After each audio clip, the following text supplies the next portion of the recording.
नमस्कार। ऑपरेशन सिंदूर से जुड़ी एक बड़ी खबर सामने आ रही है। ऑपरेशन सिंदूर के तहत भारत ने आतंक के गढ़ में घुसकर ऐसा प्रहार किया कि पाकिस्तान में हालात बेकाबू हो गए। वहीं भारत के विदेश सचिव ने इस कार्रवाई को नपातुला और जिम्मेदारी भरा बताया है। पहलगाम हमले के बाद भारत ने अपनी सैन्य शक्ति का प्रचंड प्रदर्शन कर पाकिस्तान में आतंकियों के 9 ठिकानों को पल भर में मटिया-मेट कर दिया। अब जो तस्वीरें और वीडियो सामने आ रहे हैं वो पाकिस्तान में मची तबाही की गवाही दे रहे हैं। सड़कों पर सेना के जवान और एम्बुलेंस की सायरन की आवाजें गूंज रही हैं। हर तरफ अफरा तफरी का माहौल है। स्थानीय मीडिया रिपोर्ट्स के अनुसार इन हमलों में कई आतंकी मारे गए और बड़ी संख्या में उनके ठिकाने ध्वस्त हो गए। हालांकि पाकिस्तान की सरकार और सेना अभी भी सही आंकड़े छिपाने की कोशिश कर रही है, लेकिन जमीनी हकीकत कुछ और ही बयां कर रही है। सोशल मीडिया पर वायरल हो रहे वीडियो में देखा जा सकता है कि कैसे कुछ इलाकों में धुएं का गुब्बार छाया हुआ है और स्थानीय लोग दहशत में घरों से बाहर निकल आए हैं। ये ऑपरेशन इतना सटीक और शक्तिशाली था कि आतंकी ठिकानों के आसपास के इलाकों में भी इसका असर देखने को मिल रहा है। इस बीच भारत ने इस पूरे ऑपरेशन पर अपनी आधिकारिक प्रतिक्रिया भी दी है।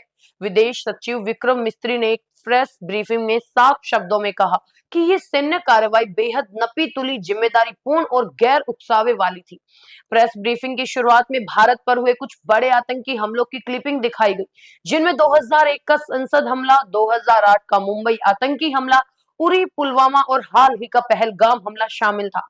इन क्लिपिंग्स को दिखाने का मकसद ये था कि दुनिया ये जान सके कि भारत दशकों से सीमा पर आतंकवाद का शिकार रहा है और अब पानी सिर से ऊपर जा चुका है।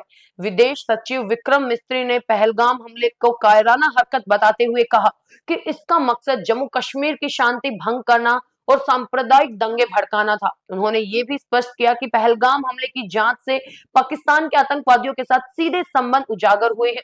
विक्रम मिस्त्री ने जोर देकर कहा कि आज की सैन्य कार्रवाई किसी भी तरह से उकसावे वाली नहीं थी, बल्कि ये आत्मरक्षा में उठाया गया एक आवश्यक कदम था।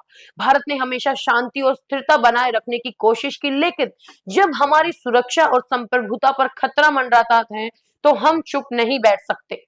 आपको बता दें कि इस ऑपरेशन का नाम सिंदूर रखा गया है। ये नाम पहलगाम हमले में शहीद हुए उन निर्दोष लोगों को, उन महिलाओं को समर्पित है जिनके पतियों को आतंकियों ने बेरहमी से मार डाला था, जिससे उनका सिंदूर उजड़ गया। ऑपरेशन सिंदूर के बाद पाकिस्तान में जो हालात हैं, वो किसी से छिपे नहीं है। इस पूरे घटनाक्रम पर दुनिया भर की नजरें टिकी हुई हैं। कई देश भारत के इस कदम को आत्मरक्षा का अधिकार मानते हुए समर्थन कर रहे हैं, जबकि कुछ ने दोनों देशों में शांति बनाए रखने की अपील की है। अमेरिका ने भी इसकी प्रतिक्रिया देते हुए कहा है कि ये शर्मनाक है और उम्मीद जताई है कि ये सब जल्द ही खत्म होगा। अब सबसे बड़ा सवाल ये है कि ऑपरेशन सिंदूर के बाद भारत की अगली रणनीति क्या होगी। विदेश सचिव के बयान से ये स्पष्ट है कि भारत ने ये कार्रवाई सोच समझकर और जिम्मेदारी के साथ की। उन्होंने ये भी कहा कि भारत आगे भी अपनी सुरक्षा के लिए हर आवश्यक कदम उठाता रहेगा। ऑपरेशन सिंदूर के बाद सोशल मीडिया पर देशभक्ति का जवाब जैसे उमड़ पड़ा है। ऑपरेशन सिंदूर, इंडिया स्ट्राइक बैक जैसे हैशटैग ट्रेंड कर रहे हैं और लोग भारतीय सेना और सरकार के साहसिक कदम की जमकर सराहना कर रहे हैं। ऑपरेशन सिंदूर सिर्फ एक सैन्य कार्रवाई नहीं, बल्कि ये आतंकवाद के खिलाफ भारत के निर्णायक प्रहार का प्रतीक है।